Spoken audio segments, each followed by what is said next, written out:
الرحمن الرحیم الا ان اولیاء اللہ لا خوف علیہم ولا هم یحزنون صدق اللہ العظیم و صدق رسولہ النبی الامین الکریم۔ خوب جی لگا کر درود پاک پڑھیے۔ اللہم صلی علی سیدنا شفیعنا و مولانا محمد معدن الجود والکرم منبع العلم والحکم بارک وسلم صلو علیہ صلاۃ و سلام علیک یا رسول اللہ صلی اللہ تعالی علیہ وآلہ وسلم۔ سرکار غوث پاک کی 11ویں شریف کی یہ محفل ہے۔ خود میرے پیران پیر فرماتے ہیں مریدی لا تخف اللہ ربی، مریدی لا تخف اللہ ربی عطانی رفعتن نلت المنالی۔ مطلب کیا ہوا؟ اے میرے مریدوں خوف نہ کرو کیونکہ اللہ میرا رب ہے۔ ڈرو مت، اس لیے نہیں کہ تم بڑی طاقت والے ہو، بڑے پیسے والے ہو، بڑے رتبے والے ہو، اس بھروسے پر کہ اللہ تمہارا رب ہے، یہ عقیدہ ہو۔ مریدی لا تخف اللہ ربی، اور فرمایا کہ مراد قریب میرے حال کے قریب ہے، اور فرمایا عطانی رفعتن، مجھے بلندیاں عطا کی گئی یہاں تک کہ میں نے منزل حاصل کر لیا۔ وہ فرماتے ہیں طبولی فی السماء والارض دقت وشاؤس السعادت قد بدالی۔ میرے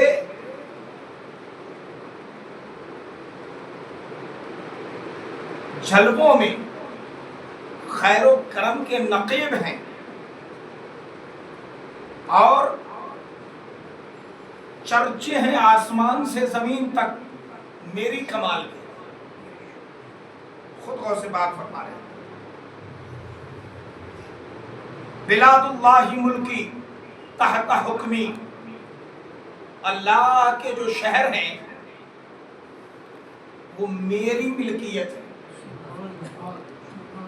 اللہ کے جو شہر ہیں وہ میری ملکیت ہے۔ بلاد اللہ ملکی، میں وہاں کا بادشاہ ہوں، میری بادشاہی ہے۔ تحت حکمی، اور میرے حکم کے ماتحت ہیں کل کائنات، پوری دنیا۔ بلاد اللہ ملکی تحت حکمی ووقتی قبل قلبی قد صفالی۔ اور فرماتے ہیں کہ جو وقت ہے نا، زمانہ، کہ تم تک آنے سے پہلے مجھ سے اجازت لینے آتا ہے۔ صبح جو طلوع ہوگی وہ طلوع ہونے سے پہلے میرے ڈر کے چکر کاٹتی ہے کہ میں طلوع ہوں کہ نہ ہو۔ آپ کسی ایسے پیسے کی محفل میں نہیں بیٹھے، وہ شان ہے غوث پاک کی۔ یہی وجہ ہے کہ جس کے سر پہ غوث پاک کا سایہ ہے اور جن کے اوپر غوث پاک کا ہاتھ پڑ جائے، پھر دنیا کی ساری قوتیں ایک طرف، سرکار غوث پاک کا غلام ایک طرف۔ دبا ہی نہیں سکتا کوئی، کیا دبے جس پہ حمایت کا ہو پنجہ تیرا، شیر کو خطرے میں لاتا نہیں کتا تیرا۔ سرکار غوث پاک کے در کی غلامی مل جائے بڑی بات۔ بے برکتی مرید کے گھر تھی، کام بھی کر رہے ہیں، محنت بھی ہو رہی ہے، کام بھی ہے، لیکن گھر میں پیسہ نہیں، قرضہ اوپر سے لدا جا رہا۔ آ کے عرض کی حضور یہ حال ہے۔ فرمانے لگے جا گھر کے دروازے پہ پردہ ٹانگ دے۔ اور پھر آنا. جب پلٹ کے آیا تو بڑا خوشحال، حشاش بشاش، چہرہ مسکراتا ہوا. کہا حضور لیکن بات سمجھ میں نہیں آئی، میں بھی وہی، کام بھی وہی، گھر بھی وہی، اولاد بھی وہی، برکت تھی کہاں؟ فرمایا تیرا گھر روڈ پہ ہے اور لوگ وہاں سے، وہ سڑک بہت زیادہ چلتی ہے، آنے جانے والے بے نمازیوں کی نظریں تمہارے گھر میں جاتی تھی، ان بے نمازیوں کی نظریں تمہارے گھر سے برکت چرا لے جاتی تھی، اس کی وجہ سے تمہیں برکتیں نہیں مل رہی تھی. اب تم نے پردہ ٹال دیا ہے، تو اب جو تم پڑھتے ہو وہ برکتیں تمہارے گھر میں سمٹ کے رہ جاتی ہیں، اس لیے برکت پتہ چل رہی ہے. اے عزیزوں، سبق کیا ملا کہ جب باہر سے بے نمازی جھانکے، تاکے، دیکھے تو گھر کی برکت چلی جائے. ہمارے یہاں تو ٹوکری کا ٹوکری، بوجھے کا بوجھا، پورا گٹھری کا گٹھری بے نمازی ہمارے گھر میں موجود ہے. تو کیوں نہ ایسی حالت ہوگی کہ لوٹ لاؤ کوٹ کھاؤ. تو غوث پاک کے بزم کا ایک درس یہ بھی ہے کہ خود بھی نمازی بنے، اپنے بچوں کو بھی، بچیوں کو بھی، اپنی بیوی کو بھی نمازی بنائیں. اگر ہم اور آپ کہتے ہیں ہماری سنتی نہیں، ہم تو کہتے ہیں، آپ ان کی تو سنتے ہیں نا. جب انہیں چیزیں چاہیے ہوتی ہیں، سامان چاہیے ہوتا ہے تو جوڑ کے تو آپ ہی لاتے ہیں. اگر وہ آپ کی یہ نہ سنے تو آپ ان کی وہ مت سنو، بند کر دو. تم خدا کے نہیں، اللہ رسول کے نہیں، تو میں بھی تمہارا نہیں. یہاں سختی کی ضرورت ہے تو نہیں کرتے، اور جہاں سختی کی ضرورت نہیں ہے وہاں سختی کری جاتی. بالکل سخت ہو جائیں شریعت کے معاملے میں، کسی کی کوئی رعایت نہیں. اللہ اور رسول اول ہے، بعد میں چیزیں آتی ہیں. آپ بہت بڑا کام کر رہے ہیں، اچھی بات ہے، لیکن شرط یہ ہے کہ پہلے یہ دیکھ لیں کہ آپ نے اللہ رسول کے حکم کو کتنا مانا. سرکار بغداد غوث پاک رضی اللہ تعالی عنہ کے دربار میں بڑے بڑے بادشاہ آتے تھے، مگر کبھی کسی کو خاطر میں نہیں لایا. آپ نے پڑھا نہیں سرکار نظام الدین اولیاء محبوب الہی علاء الدین خلجی ان کے دربار میں آیا تو آپ نے دربان سے فرمایا دروازہ بند کر دو. آنے نہیں دیا خانقاہ کا دروازہ بند کر دیا. بادشاہ تھا، ملک چلانے والا تاڑ گیا، کہا یہ فقیر لوگ ہیں، جان دے دیں گے مگر دروازہ نہیں کھولیں گے. تو پرچی لکھ کر ڈالی دروازے کے نیچے سے. کہا یہ کیا، ہم بادشاہوں کے بھی دربار میں دربان ہوتے اور فقیروں کے یہاں بھی دربان ہے.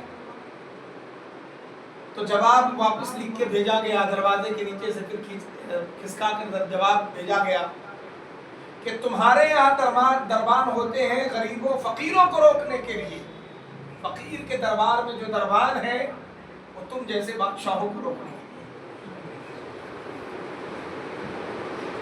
اللہ والے کبھی کسی دولت والے کو، روپے ثروت والے کو خاطر میں نہیں لاتے.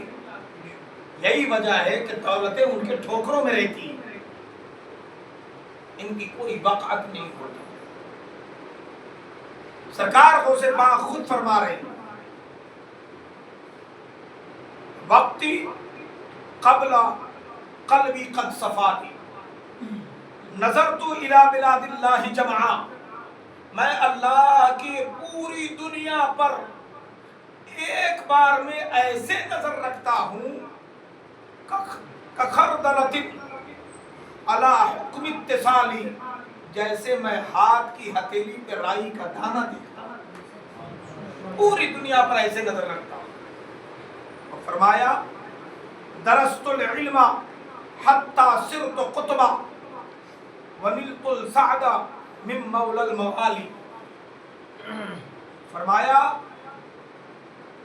کہ مجھے درجہ دے دیا گیا سردار قوم اور قطب کا، مولائے کل کے لطف و لطف جو شامل تھے میرے حال کے اور میرے مال کے۔ عزیزان، ہمارے یہاں چند اسباق پڑھ لیے جاتے ہیں تو پتہ نہیں مولوی صاحب کیا کیا بن جاتے ہیں، بقرات، سقرات، ترم خاں، بقراتی خاں، پتہ نہ کیا کیا لقب جوڑے جاتے ہیں، اور پتہ چلا صاحب کو الف بھی سیدھا نہیں لکھنے آتا، اور مفتی صاحب سے نیچے کہہ دو تو غصے میں واپس سے پاجامے سے باہر آتے ہیں۔ سرکار غوث پاک نے کب تک علم حاصل کیا؟ یہاں تک کہ کتب بنا دیے گئے، تب تک پڑھتے رہے، اور اللہ پاک نے وہ مقام عطا کیا۔ اچھا، پڑھنے کے بعد ایسا نہیں کہ سیدھے پیری مریدی شروع کر دی، جنگلوں میں بیابانوں میں 17 سال تک بھٹکتے رہے، اور تلاش تھی نور الہی کی، جلوہ خدا بندی کی، اور پورے 17 سال تک غوث پاک نے دانا نہیں کھایا، درختوں کی پتیاں کھاتے تھے زندہ رہنے کے لیے، جو جائز ہے۔ روایتوں میں موجود ہے کہ آپ کے ہاتھوں کی جو رگیں تھیں یہ ہری ہری ہو گئی تھی، جسم ہرا ہرا ہو گیا تھا پتیاں کھا کر، اور دریائے دجلہ کا پانی پیتے، اور ہمارے مرغا کھا کھا کے پیٹ میں گیس بن جاتا ہے، کھٹی ڈکاریں آتی ہیں، گیس بنتے ہیں، اور اوپر سے ناک تک کھائیں گے، اور پھر اوپر سے ہاضمہ کی گولی بھی کھاتے ہیں، کہتے ہیں گلاس رائتا دے دو ہضم ہو جائے، یہ نقصان نہیں کرے گا۔ سرکار غوث پاک رضی اللہ تعالی عنہ نے پہلے اپنے ہاضمے کو مارا، نفس کو مارا، پھر آپ نے مرغ مسلم کھائے، اور کھایا بھی ایسا کہ فرمایا قم باذن اللہ، تو دیکھتے دیکھتے مرغا بانگ دینے لگا، ہڈیوں جو مرغا کھا پی کے پیٹ میں ہضم کر چکے، حکم دیا تو وہی مرغا پھر زندہ ہو گیا۔ ایسے باکمال میرے پیرانے پیر روشن بنے۔ تو سرکار غوث پاک رضی اللہ تعالیٰ عنہ کی بزم میں ہم بیٹھے ہیں، یہ بڑے ادب کا مقام ہے۔ علماء لکھتے ہیں کہ سرکار غوث پاک کے جلسے میں آئے اور پھر کوئی خالی دامن چلا جائے، ہو ہی نہیں سکتا، چاہے اس کا دکھ کتنا بڑا کیوں نہ ہو۔ اگر وہ سرکار غوث پاک کے دربار کا تصور کر کے بیٹھتا ہے کہ میں بغداد معلیٰ میں بیٹھا ہوں اور میرے غوث پاک کا دربار سامنے ہے، ان کا کرم ہو رہا ہے، اور ان کے ان خوبصورت جھلملاتے گنبد سے نور برس رہا ہے، اور مجھ پر عطاؤں کی بارش ہو رہی ہے، تو جلسے سے اٹھ کر جائے گا، اور انشاءاللہ اس کی مرادیں پوری ہو جائیں گی۔ اور یہ بارہا کا آزمایا ہوا، ہم اگر بے مراد اٹھتے ہیں تو اس کا مطلب ہمارے مانگنے میں کمی، ہماری طلب میں کمی ہے، ہماری عقیدت میں کمی ہے، ہم نے غوث پاک کے دربار کا تصور صحیح سے کیا ہی نہیں۔ سب سے پہلے، اس سے پہلے کہ ہم غوث پاک کا سلسلہ شروع کریں، مختصراً چند الفاظ اس کتاب سے دیکھ کر بیان کریں گے۔ نیت کر لیجئے کہ ہم سب بارگاہ غوث پاک میں بیٹھے ہیں، اور بڑے باادب ہو کر بیٹھے، تاکہ اٹھیں کچھ لے کر جائیں۔ قلب میں من ہی من میں نیت کیجئے کہ ہم سب سرکار غوث پاک مرشدی سیدی سندی آقائی مولائی کی بارگاہ میں بیٹھے ہیں، اور میرے پیر ہمیں اپنی غلامی میں قبول کر رہے ہیں۔ اور پھر قلب کی گہرائی کے ساتھ پڑھیے، یا شیخ عبد القادر جیلانی شیئا للہ، یا شیخ عبد القادر جیلانی شیئا للہ، یا شیخ عبد القادر جیلانی شیئا للہ، یا شیخ عبد القادر جیلانی شیئا للہ، یا شیخ عبد القادر جیلانی شیئا للہ، یا شیخ عبد القادر جیلانی شیئا للہ، یا شیخ عبد القادر جیلانی شیئا للہ، یا شیخ عبد القادر جیلانی شیئا للہ، یا شیخ عبد القادر جیلانی شیئا للہ، یا شیخ عبد القادر جیلانی شیئا للہ، یا شیخ عبد القادر جیلانی شیئا للہ۔ اب ہم نے استغاثہ کیا، بارگاہ غوثیت میں پہنچ گئے، سرکار غوث پاک رضی اللہ تعالیٰ عنہ کا دربار، میرے غوث پاک رضی اللہ تعالیٰ عنہ کی شان نرالی، عظمتیں، رفعتیں اور آپ کی جو بلندیاں رب نے آپ کو عطا کی ہے اس کا جواب نہیں ہے۔ پیر بہت آئے مگر میرے پیر دستگیر غوث پاک کا جواب نہیں۔ سرکار غوث پاک یکم رمضان المبارک 470 ہجری 1077 عیسوی میں پیدا ہوئے اور 11 اور 17 ربیع الثانی 17 ربیع الاول کو 561 ہجری 1166 عیسوی میں اس دار فانی سے کوچ کر گئے۔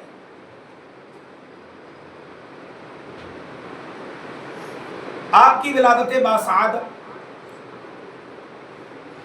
گیلان میں، جسے عربی میں جیلان کہتے ہیں، جو ہم لوگ پڑھتے ہیں نا یا شیخ عبد القادر جیلانی، یہ عربی ہے، اصل میں جہاں وہ جگہ ہے اس کا نام گیلان ہے، چونکہ عربی میں گاف ہوتا نہیں ہے تو اس گاف کو جیم سے تبدیل کر کے گیلان کو جیلان پڑھا جاتا ہے۔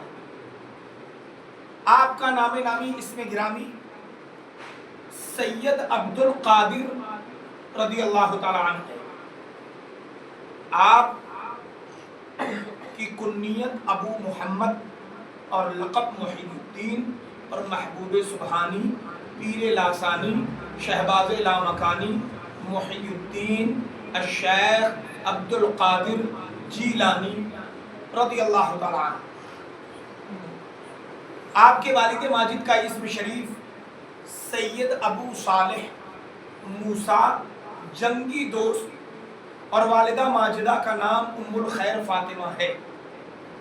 آپ کے نسب نامہ کے سلسلہ میں یہ دو شعر بہت ہی عمدہ ہیں۔ شاہ سرفراز کے غوث الثقلین است، در اصل سیادت چے صحیح النسبین است، از سوئے پدر تا با حسن سلسلہ او است، از جانب مادر در دریائے حسین است، یعنی ماں کی طرف سے حسینی سید اور اپنے بابا کی طرف سے حسنی سید۔ آپ کے والد گرامی سید محی الدین، آپ کا نام سید محی الدین عبد القادر، بابا کا نام سید ابو صالح موسیٰ جنگی دوست، اور ان کے بابا یعنی سرکار غوث پاک کے دادا سید عبداللہ بن سید یحییٰ بن زاہد بن سید محمد بن سید داؤد بن سید موسیٰ ثانی بن سید موسیٰ بن سید عبداللہ ثانی بن عبداللہ مہد بن سید حسن ثنا بن سرکار امام حسن بن امیر المؤمنین سیدنا علی المرتضیٰ، یہ تو بابا کی طرف سے ہے۔ اور اپنی والدہ ماجدہ کی طرف سے آپ کا نسب نامہ یوں ہے۔ آپ کی والدہ ماجدہ کا نام ام الخیر فاطمہ، ان کے بابا کا نام سید عبداللہ صومعی، اور ان کے بابا کا نام عبداللہ صومعی یعنی غوث پاک کے پرنانا، ان کا نام ابو جمال الدین، اور ابو جمال الدین کے بابا کا نام سید محمد، اور ان کے بابا کا نام سید ابو العطا، اور ان کے بابا کا نام سید کمال الدین، اور ان کے بابا کا نام سید علاء الدین، اور ان کے بابا کا نام امام علی رضا، اور ان کے بابا کا نام امام موسیٰ کاظم، ان کے بابا امام جعفر صادق، ان کے بابا امام محمد باقر، اور ان کے بابا حضرت امام زین العابدین اور ان کے بابا سید الشہداء حضرت امام علی مقام امام حسین اور ان کے بابا حضرت علی مرتضیٰ. یہ ہے نسب نامہ. اور پھر حضرت علی سے جو سلسلہ ہے وہ آپ کو پتا ہے حضرت کنان تک کے جاتا ہے، عدنان تک جاتا ہے، پھر عدنان سے حضرت ابراہیم اور حضرت آدم علیہ السلام تک، وہ پورا سلسلہ نسب ثابت ہے. سرکار غوث پاک رضی اللہ تعالی عنہ نحیف البدن یعنی کمزور بدن تھے اور درمیانہ قد تھا، بہت زیادہ لمبے نہ اور بہت زیادہ ناٹے بھی نہیں تھے. کشادہ سینہ، لمبی چوڑی داڑھی، گندمی رنگ، پیوستہ ابرو، دونوں ابرو آپس میں ملے ہوئے، بلند آواز تھی، پاکیزہ سیرت، بلند مرتبہ، علم کامل کے حامل، صاحب شہرت و سیرت اور خاموش طبع تھے، زیادہ بولتے بھی نہیں تھے. آپ کے کلام کی تیزی اور بلند آواز سننے والے کے دل میں رعب اور ہیبت زیادہ کر دیتی تھی. ایسا ہوتا تھا کہ جب آپ بیان کرتے تو گناہگار خوف کے مارے دھاڑے مار کر دم توڑ دیتا تھا. ایک ایک بار میں 100 70 50 لاشیں غوث پاک کے مجمع سے اٹھتی تھی. ایسا خوف طاری ہوتا تھا خدا. اور آپ کی یہ بھی خصوصیت تھی کہ مجلس میں قریب و بعید بیٹھنے والے چاہے نزدیک ہو یا دور ہو، بے کم و کاست بغیر کسی تفاوت کے آپ کی آواز بآسانی سب کے لیے برابر سن لیتے تھے. سب لوگ آواز کو ایک بار میں ایک جیسا ہی سنتے. جب آپ کلام کرتے تو ہر شخص پر خاموشی چھا جاتی. جب آپ کوئی حکم دیتے تو اس کی تعمیل میں سرعت و مبادرت کے سوا اور کوئی صورت نہ ہوتی، اور بڑے سے بڑے سخت دل پر نظر جمال پڑ جاتی تو وہ خشوع و خضوع اور عاجزی و انکساری کا مرقع بن جاتا. اور جب آپ جامع مسجد میں تشریف لاتے تو تمام مخلوق دعا کے لیے ہاتھ اٹھا کر بارگاہ قاضی القضات میں دعا کرتی اور آپ کے وسیلے سے اپنی دعائیں مقبول کراتی.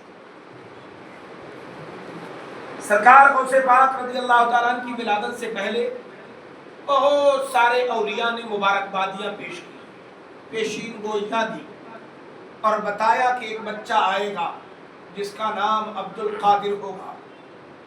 چنانچہ حضرت خواجہ معروف کرخی، حضرت امام احمد بن حنبل، حضرت خواجہ بشر حافی اور حضرت شیخ، یہ تمام کے تمام آپ کے بارے میں خبر دے کر گئے. راوی نے چنانچہ قلائد الجواہر میں شیخ محمد سبکی سے مروی ہے کہ میں نے اپنے شیخ حضرت ابو بکر بن حورہ رضی اللہ تعالی عنہما سے سنا کہ عراق کے اوتاد کی تعداد 8 ہیں جن کے اسماء گرامی یہ ہیں، اور ان میں 8ویں جو اوتاد ہیں وہ سرکار غوث پاک کی ذات ہے. راوی نے پھر سوال کیا کہ حضرت کون عبد القادر؟ تو ارشاد فرمایا یہ شخص شرفائے عجم میں سے ہوگا اور بغداد میں آ کر قیام کرے گا، اور ظہور 5ویں صدی میں ہجری میں یہ ظاہر ہوگا اور یہ صدیقین اوتاد اور اقطاب زمانہ میں سے ہوگا. اتنا بلند مرتبہ ہوگا کہ لوگ اس کے رتبے کو پہنچ ہی نہیں پائیں گے. سرکار غوث پاک رضی اللہ تعالی عنہ کے لیے حضرت شیخ علی بن وہب رضی اللہ تعالی عنہ ان کا قول یوں بیان کیا گیا. آپ فرماتے ہیں ان اللہ نور وجوہکم بظہور رجل منکم قریب من فضل اللہ تعالی اسمہ عبد القادر مظہرہ فی العراق ومسکنہ فی البغداد یقول قدمی هذه على رقبة كل ولي الله ويقرأ ويقرر وَيُكْرَهُ أَوْلِيَاءُ عَصْرِهِ بِأَمْرِ اللَّهِ تعالی۔ اللہ تعالیٰ تمہارے چہرے کو روشن کرے اس شخص کے ذریعے جو اللہ کے فضل سے عنقریب تم میں ظاہر ہونے والا ہے، جس کا نام عبد القادر ہوگا۔ اس کے ظہور کی جگہ عراق اور مسکن بغداد ہوگا۔ وہ کہے گا میرا قدم تمام اولیاء اللہ کی گردنوں پر ہے، اور اس کے ہم اثر تمام اولیاء اللہ کے حکم سے اس کے قول کو قبول کریں گے، کوئی انکار نہ کرے گا۔ وہ شان میرے غوث پاک کی ہے۔ سرکار غوث پاک رضی اللہ تعالیٰ عنہ کے فضائل و کمال آپ ہمیشہ سنتے رہتے ہیں۔ سرکار غوث پاک رضی اللہ تعالیٰ عنہ مقبول بارگاہ الہی، مورد انوار نامتناہی، شیر بستان، کمال مرد میدان، جمال خورشید افلاک کرامت، گوہر دریائے ولایت، گلے سر سید، گلشن شریعت، بہار بے خزاں، گلستان طریقت، میوہ اشجار بستان معرفت، ذائقہ نعمت خوارق حقیقت، افضل اتقیاء عظام، اصلح اولیاء کرام، فیض بخش زمانہ، مرشد یگانہ، ہادی روزگار، مظہر محبوب پروردگار، خلاصہ خاندان مصطفی، نقار دودمان مرتضوی، مقتدائے ارباب ہدایت، پیشوائے اصحاب استقامت، سید صحیح النسب، عالی نقب، والا حسب، سلطان اقلیم، فقر و توکل، رونق بزم، صبر و تحمل، دلیل سبیل، فلاح و رشاد، رہبر طریقت استقامت، خلف رشید حسن مجتبی، نور دیدہ شہید کربلا، زندگی بخش دین متین سید المرسلین، پشت پناہ امت خاتم النبیین، فی السنہ قامع البدعہ، قطب الاقطاب، فرد الاحباب، مظہر ولایت، خاصہ سرور عالم صلی اللہ تعالیٰ علیہ وسلم، حضرت ابو محمد سید محی الدین محبوب سبحانی شیخ عبد القادر جیلانی قدس سرہ اللہ تبارک و تعالی۔ آپ سلسلہ عالیہ قادریہ رضویہ کے 17ویں امام اور شیخ طریقت ہے، اور آپ کا سلسلہ پوری دنیا میں پھیلا ہوا ہے۔ سرکار غوث پاک رضی اللہ تعالیٰ عنہ جب آپ کا بچپنے کا زمانہ تھا، آپ کی جانب ابتدائی سے خداوند قدوس کی رحمتیں متوجہ تھی، اور پھر آپ کے مرتبہ فلک و وقار کو کون چھو سکے گا، یا اس کا اندازہ کون لگا سکے۔ چنانچہ آپ نے خود ہی اپنے بچپنے کے واقعات اس طرح سے نشاندہی فرمائی کہ عمر کے ابتدائی دور میں جب کبھی میں لڑکوں کے ساتھ کھیلنا چاہتا تھا تو غیب سے آواز آتی کہ لہو و لہب سے باز رہو، جسے سن کر میں رک جایا کرتا تھا، اور اپنے گرد و پیش پر جب نظر ڈالتا تو کوئی آواز دینے والا دکھائی نہیں دیتا، جس کی وجہ سے مجھے دہشت سی معلوم ہوتی، اور میں جلدی سے بھاگتا ہوا گھر آ جاتا اور والدہ محترمہ کی آغوش محبت میں چھپ جاتا تھا۔ اب وہی آواز میں اپنی تنہائیوں میں بھی سنا کرتا تھا۔ آواز آتی تھی، اگر مجھے کبھی نیند آتی تو وہ آواز فوراً میرے کانوں میں آ کر مجھے آگاہ کرتی کہ تمہیں اس لیے پیدا نہیں کیا کہ تم سویا کرو۔ سرکار غوث پاک فرما رہی ہے بچپنے کی بات، کان میں آواز آتی، تمہیں اس لیے پیدا نہیں کیا کہ تم سو جاگتے رہے۔ بزرگوں کا طریقہ رہا ہے کم خفتن، کم خوردن و کم گفتن، کم سو، کم کھاؤ اور کم بولو، تا راحت یافتی، تاکہ تو راحت پائے۔ سرکار غوث پاک رضی اللہ تعالیٰ عنہ کی عمر شریف 4 سال کی ہوئی تو آپ کے والد ماجد سیدنا ابو صالح رضی اللہ تعالیٰ عنہ نے آپ کو مکتب میں داخل کرنے کی غرض سے لے گئے اور استاد کے سامنے آپ دو زانو ہو کر بیٹھ گئے. استاد نے کہا پڑھو بسم اللہ الرحمن الرحیم، تو آپ نے بسم اللہ شریف پڑھنے کے ساتھ ساتھ الف لام میم سے لے کر مکمل 17 پارے از بر استاد کو سنا دیا. ازبر ایک دم پکا، کہیں زبان نہیں لڑکھڑائی. 4 سال کی عمر میں 17 پارے قرآن پاک. استاد نے حیرت سے دریافت کیا یہ تو نے کب پڑھ لیا اور کیسے یاد کیا؟ آپ نے ارشاد فرمایا میری والدہ ماجدہ 17 پارے کی حافظہ ہیں جن کا وہ اکثر ورد کیا کرتی تھی. جب میں شکم مادر میں تھا تو یہ 17 پارے سنتے سنتے یاد ہو گئے. سبحان اللہ سبحان اللہ. ہمارے بچوں کو کیا یاد ہوتے ہیں؟ تالیاں، گالیاں، نالیاں، کیڑے مکوڑے، اور ان سے گندگی کتنی سنوا دو، کیونکہ اماں وہی بکتی ہے. جب پیٹ میں لیے ہو تب بھی وہی بکتی رہتی ہیں، پیدا کر دیا دودھ پلا رہی ہوتی تب بھی وہی بک رہی ہوتی ہے. بچہ بھی سیکھ لیتا ہے. لیکن قربان جائے وہ ماں لاجواب تھی تو بیٹا بھی لاجواب، باپ لاجواب تو بیٹا بھی لاجواب. گھر پر علوم دینیہ کی تکمیل کے بعد 488 ہجری میں جبکہ آپ کی عمر مبارک 18 برس کی تھی تو بغداد کے لیے روانہ ہوئے. والدہ ماجدہ نے کہا کہ بیٹا ہمیشہ سچ بولنا اور سچ پر ہی قائم رہنا.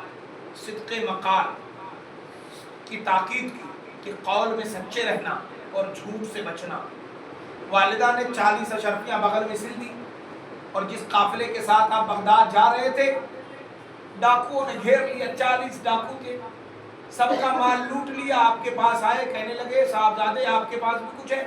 کہا ہاں الحمدللہ میرے پاس 40 اشرفیاں ہیں. وہ سوچا بچہ ہے مذاق کر رہا ہوگا، آگے بڑھ گیا. دوسرا آیا کہا آپ کے پاس بھی کچھ ہے؟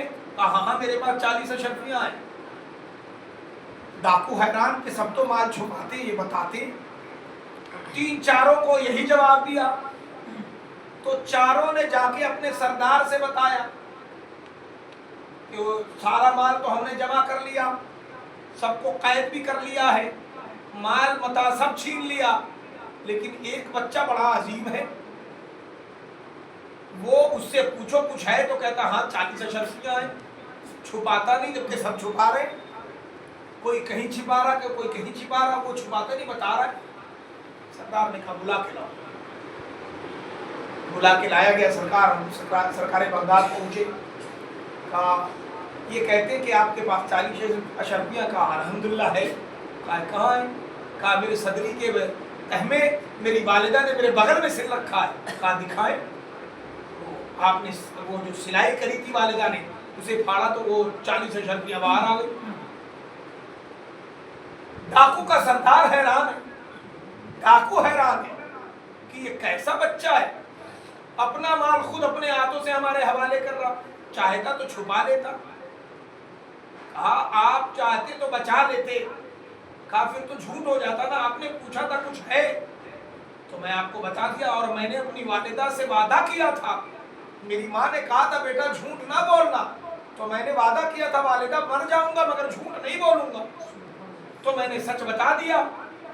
ڈاکوؤں کے سردار کے دل پر یہ بات ایسی گڑ گئی، بیٹھ کر رونے لگا، گریوزاری کرنے لگا، کانپنے لگا، تھرانے لگا کہ ایک ہم ہیں کہ آج تک ہم نے اپنی ماں کو ڈھنگ سے دیکھا تک نہیں، اور یہ ہے کہ اپنی ماں وہ جو وہاں موجود ہے اس سے کیا ہوا وعدہ یہاں بھی یہ نبھا رہے ہیں، اور نہ جانے ہم نے کتنوں کو بیوہ کر دیا، کتنے بچوں کو یتیم کر دیا، کتنوں کے مال لوٹ لیے، کتنی بیٹیاں شادی بیاہ سے رہ گئی.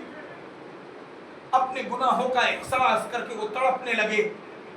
فوراً حکم دیا کہ سب سے پہلے تو آپ مجھے وہ کلمہ پڑھائیں، وہ دین سکھائیں جس دین کو سیکھنے کے بعد آپ کو اللہ نے یہ مقام عطا کیا کہ آپ کے اندر سچ بولنے کی ہمت ہے، کہ سچ بول کر آپ نے میرا دل جیت لیا. چنانچہ ڈاکوؤں کے سردار نے توبہ کیا اور کہا کہ میرے ڈاکوؤں کے جتنے چیلے ہو سب یہاں سے چلے جاؤ، اپنے اپنے راستے پر جاؤ. آج سے میں نے یہ چوری چکاری بند کر دی، دل دکھانا بند کر دیا، تم سب اپنے راستے جاؤ۔ ڈاکو بولے کہ چوری میں، برائی میں تم میرے سردار تھے، تو نیکی میں بھی تم میرے سردار رہو گے، تم توبہ کرو گے میں بھی توبہ کروں گا۔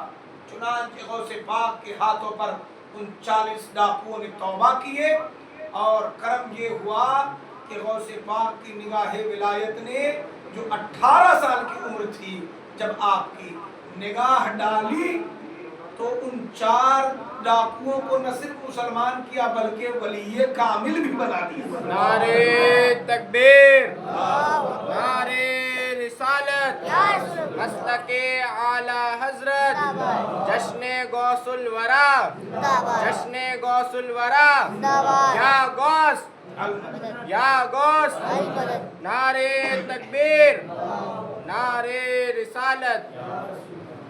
سرکار غوث پاک کے 18 سال کی عمر کا یہ واقعہ ہے۔ ہمارے نوجوان 18 سال کی عمر میں کن کن زندگیوں میں ملوث رہتے ہیں، آپ خوب اندازہ ہوگا۔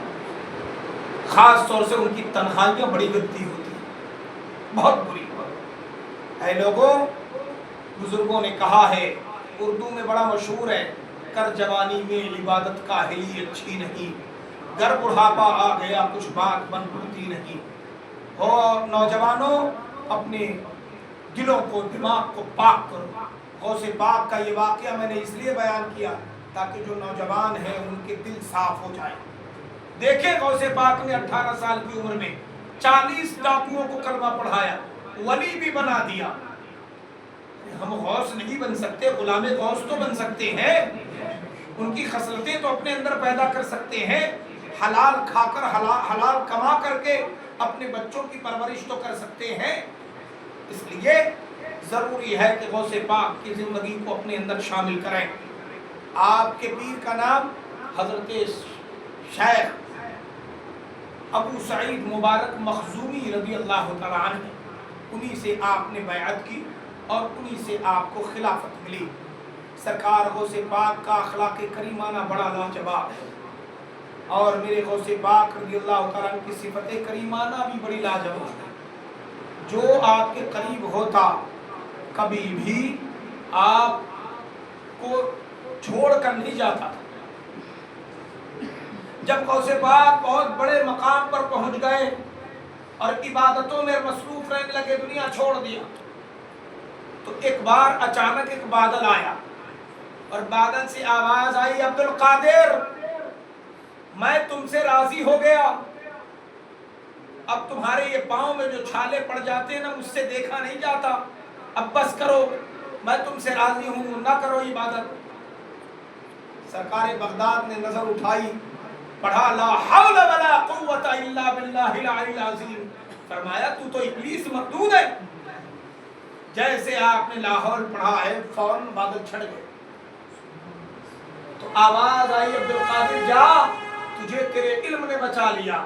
کہا خبیث، ابھی بھی تو مجھے گمراہ کرتا ہے، یہ میرے علم نے نہیں، میرے رب کی رحمت نے مجھے بچایا ہے۔ کبھی آپ بچ جائے، مصیبتوں سے نکل جائے، تو اپنے کمال کو، اپنی قابلیت کو صحرا نہ باندھ دینا کہ ہمیں ہماری قابلیت نے بچا لیا، نہیں، رب کے کرم نے بچایا، اللہ کی رحمت نے محفوظ رکھا ہے، اور اللہ نے نوازا ہے، تب آپ بچے۔ سرکار غوث پاک رضی اللہ تعالیٰ عنہ کے بے شمار کرامت ہیں، اور آپ نے جن جن پر نظر ڈالی ہے یقیناً ان کا معاملہ بہت عظیم ہے۔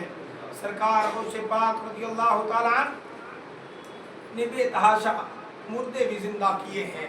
ایک بڑی عجیب کرامت میں آپ کو بتا دوں، ایک مرتبہ آپ نے سید احمد رفاعی کو کہلا بھیجا، مل عشق، یعنی عشق کی حقیقت کیا ہے۔ سید صاحب کو یہ سنتے ہی ایک کیفیت پیدا ہوئی، اور فرمایا العشق نار یحرق ما سوى اللہ، یعنی عشق ایک آگ ہے کہ جلا دیتی ہے اللہ کے سوا سب کچھ کو۔ اور نعرہ لگانے لگے، سامنے ایک درخت تھا، اس میں آگ لگ گئی، اور اس درخت کے ساتھ یہ جل کر راکھ ہو گئے۔ کون؟ سید احمد رفاعی۔ جب غوث پاک نے سوال کیا مل عشق، عشق کیا ہے، تو کہا عشق وہ ہے جو اللہ کے سوا ہر ایک کو جلا کر راکھ کر دے۔ دیکھتے دیکھتے آگ لگ گئی اور سامنے کے درخت میں، اور درخت کے ساتھ خود ان میں بھی آگ لگی اور جل کر راکھ ہو گئے۔ اس کے بعد پانی میں تبدیل ہوئے۔ آپ نے یہ سن کر خادم سے کہا جلد جاؤ اور اس پانی کو اٹھا لاؤ۔ پہلے کیا بنے؟ نعرہ لگا العشق العشق یحرق کل شیء ما سوى اللہ، عشق وہ ہے جو اللہ کے علاوہ ہر چیز جلا دے۔ درخت میں آگ لگی، پھر ان کے وجود میں آگ لگی، آگ لگ کر جب پورے جل کے راکھ ہو گئے تو راکھ سے پھر پانی بن گئے۔ جو غلام غوث پاک کا پیغام لے کے آیا تھا کہ جا کے پوچھو مل عشق، اسی نے جا کے بتایا حضور یہ واقعہ ہو گیا۔ فرمایا دوڑ کے جاؤ اور اس پانی کو اٹھا لاؤ۔ اب جو خادم دیکھتا ہے تو اس پانی نے پھر انسانی شکل اختیار کر لی اور سید صاحب زندہ ہو گئے۔ خادم سے یہ کیفیت سن کر آپ نے فرمایا جو ولی اس مقام فنا در فنا میں پہنچتا ہے پھر اپنے قالب عنصری کی طرف رجوع نہیں کر سکتا سوائے ان کے اور ایک اور بزرگ کے کسی کو یہ مرتبہ حاصل نہ ہوا۔ یہ سید صاحب آپ کے بھانجے تھے اور ان کی مدح میں آپ خود یہ شعر پڑھتے تھے کہ عشق ایسا کہ فنا ہو گئے، پھر فنا سے فنا در فنا ہو گئے۔ اور غوث پاک فرماتے ہیں یہ مقام سوائے سید رفاعی کے کسی کو نہ ملا، اور یہ آپ کے بھانجے تھے غوث پاک کے۔ سبحان اللہ، بابا بھی لاجواب، اماں بھی لاجواب، نانا بھی لاجواب، دادا بھی لاجواب، پھپھی بھی لاجواب، بہن بھی لاجواب، بھانجے بھی لاجواب۔ کیسا گھرانہ ہے، سبحان اللہ۔ ہمارے یہاں اگر کوئی ولی بن جائے، کوئی مولانا بن جائے تو باقی بھائیوں کا حال اور ہوتا ہے، دیگر برادروں کا حال اور ہوتا ہے۔ کوئی ایک آنکھ نمازی نکل جائے تو باقی کا پتہ چلا کہ وہ پوا مار رہا ہے، کوئی جوا کھیل رہا ہے، کوئی نشیڑی بن گیا، کسی کو بری لت لگ گئی۔ یہ سماج کا حال ہے، لیکن غوث پاک نے نہ صرف اپنا سنبھالا، قوم کو بھی سنبھالا، اپنا گھرانہ بھی سنبھالا، اور بتا دیا کہ خدا وحدہ لا شریک پر توکل ایسا ہو اور اس کا عشق ایسا ہو کہ اپنا وجود جل جائے اور جلا کر کے بندے میں وہ قوت آئے کہ پھر اپنے آپ کو زندہ کر لے۔ سرکار غوث پاک خود فرماتے ہیں فمن فی اولیاء اللہ مثلی ومن فی العلم والتصریف حالی کدا ابن الرفاعی کان منی فیسلک فی طریقی واشتفالی۔ ایک مرتبہ آپ اہل بغداد کی نظروں سے غائب ہو گئے۔ کون؟ غوث پاک۔ کون غائب ہو گئے؟ غوث پاک غائب ہو گئے، بغداد والوں کو دکھ ہی نہیں رہے تھے۔ نظروں سے غائب ہو گئے تو لوگوں نے تلاش کیا تو معلوم ہوا کہ دریائے دجلہ کی طرف تشریف لے گئے۔ یہاں تک کہ لوگ جب وہاں پہنچے تو دیکھا آپ پانی پر چل رہے ہیں اور مچھلیاں پانی سے نکل نکل کر آپ کو سلام کر رہی ہیں۔ چلیے بولیے نا سبحان اللہ۔ کون کر رہی ہیں؟ مچھلیاں۔ ہمیں تمہیں ہماری بہو سلام نہ کرے، بیگم صاحبہ سلام نہ کرے، بیٹا سلام نہ کرے، میرے غوث کا طلبہ دیکھا سمندر کی مچھلیوں نے، دریا کی مچھلیوں نے تو نکل نکل کے سلام کر رہی ہیں۔ اللہ نے زبان عطا کر دی، وہ سلام کر رہی ہیں۔ تو مچھلیاں سلام کر رہی ہیں اور قدم مبارک کو چھو رہی ہیں۔ اسی اثنا میں ایک بڑی نفیس جائے نماز دکھی جو تخت سلیمانی کی طرح ہوا میں معلق ہو کر بچھ گئی، یعنی لٹک کر بچھ گئی، اور اس پر 2 سطریں لکھی تھیں۔ پہلی سطر میں یہ لکھا تھا الا ان اولیاء اللہ لا خوف علیہم ولا هم یحزنون، اور دوسری لائن میں لکھا تھا سلام علیکم اہل البیت انہ حمید مجید۔ اتنے میں بہت سے لوگ آ کر جا نماز کے گرد جمع ہو گئے۔ وہ ظہر کا وقت تھا، تکبیر ہوئی اور آپ امام ہوئے۔ اور نماز قائم ہوئی، جب آپ تکبیر کہتے تو حاملان عرش کے ساتھ تکبیر کہتے۔ کون؟ حاملان عرش وہ فرشتے ہیں جنہوں نے عرش کو اٹھا رکھا ہے۔ جب غوث پاک تکبیر کہتے تو وہ فرشتے آپ کے ساتھ تکبیر پڑھتے۔ جب آپ تسبیح پڑھتے تو ساتوں آسمان کے فرشتے آپ کے ساتھ ساتھ تسبیح پڑھتے تھے غوث پاک کے ساتھ۔ کیا تاثیر ہوتی ہے، کل کائنات قبضے میں، انگلی گھماتے ہیں، جو چاہتے وہی ہو جاتا ہے۔ سبحان اللہ۔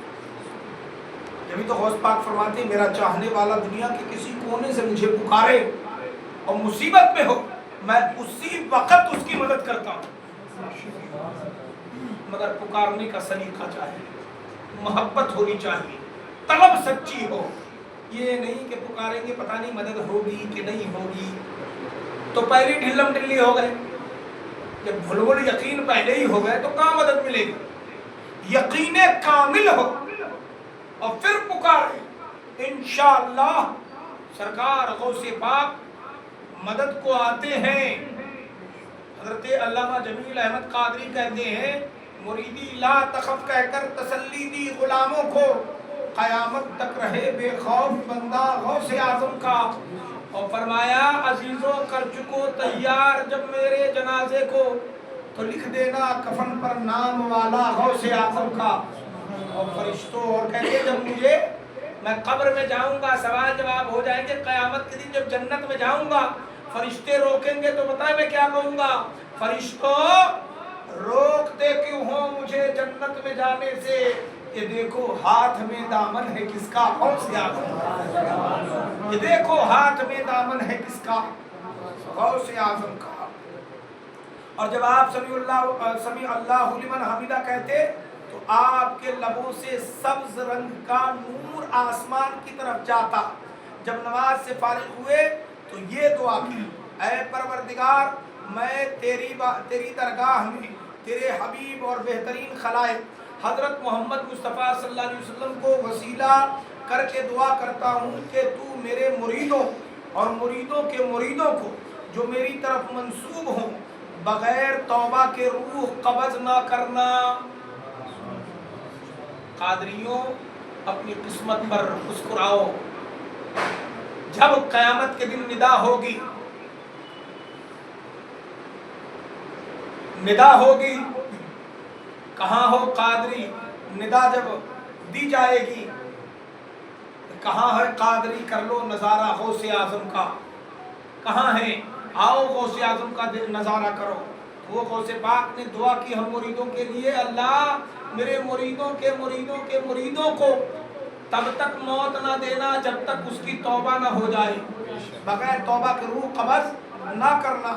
حضرت سہل بن عبداللہ تستری فرماتے ہیں کہ ہم نے آپ کی اس دعا پر فرشتوں کے بڑے گروہ کو آمین کہتے ہوئے سنا۔ جب آپ کی دعا ختم ہوئی تو ہم نے ایک ندا سنی، ابشر فإنی قد استجبت لک، اے عبد القادر خوش ہو جاؤ کہ ہم نے تمہاری دعا قبول فرمائی۔ حاطب غیبی سے آواز آئی۔ شیخ بقا بن بطور رضی اللہ تعالیٰ عنہ فرماتے ہیں کہ ایک شخص نے آپ سے پوچھا کہ آپ کے مریدوں میں پرہیزگار اور گناہگار دونوں ہی ہوں گے؟ فرمایا ہاں، مگر پرہیزگار میرے لیے اور میں گناہگاروں کے لیے۔ یہ نہیں فرمایا کہ میں نے اسے چھوڑ دیا، فرمایا پرہیزگار میرے لیے ہے اور میں گناہگاروں کے لیے ہوں۔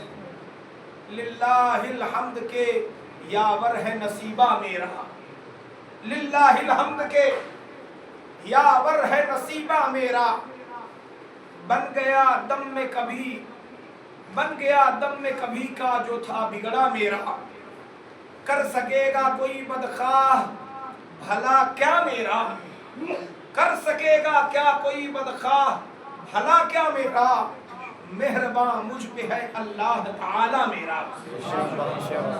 غوث اعظم کو کیا فضل سے آقا میرا، غوث اعظم کو کیا فضل سے آقا میرا۔